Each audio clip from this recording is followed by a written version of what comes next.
Hello friends, welcome back to our channel maths and science trick and toys. आजना video में आपणे जोईशुं धोरण 6 प्रकरण 5 शरीरनुं हलनचलन।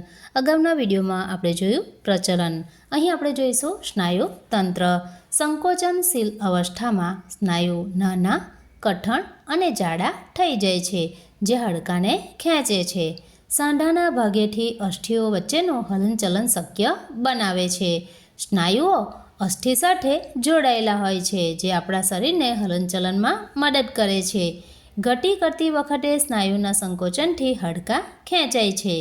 मानवमां हलनचलन माटेनुं तंत्र जे छे स्नायुतंत्र।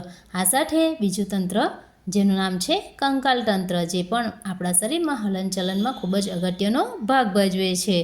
तो आपणा शरीरमां जे हलनचलन छे ए माटे बे तंत्रनो उपयोग थाय छे। एक छे स्नायुतंत्र अने बीजुं छे कंकाल तंत्र। स्नायुओनुं बनेલું तंत्र जेने આપણે स्नायुतंत्र तरीके ओळखीए छीए। कोणीना भागेथी हाथने वाळता उपरी भुजामां रहेल स्नायुओ संकोचन पामे छे। हाथने सामान्य स्थितिमां लावता स्नायुओ विकोचन अवस्था प्राप्त करे छे। तो आ जे माहिती छे ए छे स्नायुतंत्रनी। हवे पछीना विडियोमां આપણે જોઈશું કંકાલ એટલે કે હાડપિંજર વિશેની માહિતી।